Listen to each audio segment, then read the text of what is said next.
প্রথমে মাছগুলোকে অল্প হলুদ আর নুন দিয়ে ভেজে নেব হালকা আছে। এবার মশলা করার জন্য নেব পোস্ত আর কিছুটা টক দই। যেহেতু আমি টক দই অল্প দিয়েছি তার জন্য অল্প একটু আমি কিন্তু টমেটো নিতে পারি এর সাথে, তবে খুব একটা টক হবে না, সেই জন্যে দুটোই কম কম করে নিলাম। আর নেব বেশ কিছুটা আলু কেটে রেখেছি, তার সাথে পেঁয়াজ, টমেটো, কাঁচা লঙ্কা, রসুন আর কিছুটা বাদাম নিয়েছি। এবার আলু আর টমেটো আর ২-৩টে কাঁচা লঙ্কা বাদ দিয়ে সবগুলোকে আমি ভালো করে পেস্ট করে নিয়েছি। কড়াইতে তেল দিয়েছি, তেল দিয়ে তারপরে ২টো এলাচ ফোড়ন দিয়ে দিলাম। আর কড়াইয়ের আঁচটাকে কিন্তু আমি একটুও বাড়াইনি। তারপরে এর মধ্যে দিয়ে দিলাম কেটে রাখা আলুগুলো, কাঁচা লঙ্কা আর টমেটো।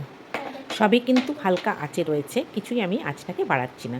যেহেতু আমি এটা ফার্স্ট রান্না করা, খুব তাড়াতাড়ি হয়ে যাবে সেই জন্য। এবার মশলা দিয়ে দেবো, মশলাটাকে কিন্তু আমি কষাচ্ছি না। হালকা আঁচে শুধু নাড়াচাড়া করছি। আর বেশি একটা কষানোরও দরকার নেই, নাড়াচাড়া করলেই হবে যেহেতু।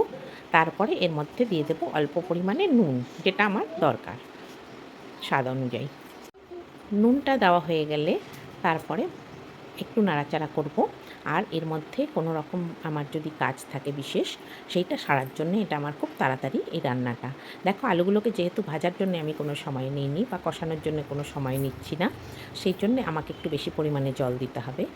খুব একটা আবার বেশি পরিমাণে নয়, যেহেতু মাখা মাখা হবে। এবার আমি মাছগুলোকে সব আস্তে আস্তে করে দিয়ে দিচ্ছি।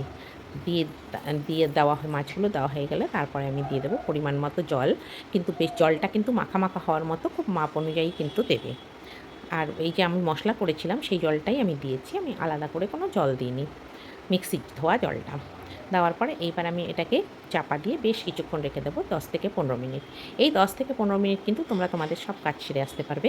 এইবার তোমরা এসে দেখবে ঝোলটা পুরো রেডি হয়ে গেছে। এবার একটু চিনি দেবে স্বাদ অনুযায়ী আর দেবে গরম মশলা। গরম মশলাটা দেওয়া হয়ে গেলে এবার তোমার রান্না রেডি। এবার তুমি এটাকে নিয়ে নিতে পারো খাবার জন্য। দারুণ সুস্বাদু একটা খাবার, পুরোপুরি খুব তাড়াতাড়ি আর খুব কম সময়ের মধ্যে রেডি হয়ে গেল।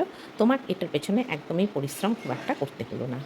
আর যেহেতু মশলা অনেক রকম বিভিন্ন স্বাদের, তো খেতে দারুণ টেস্টি হবে। তোমরা একবার ঘরে করে খেয়ে দেখতে পারো, কেমন হয়েছে জানাবে আমাকে পরে।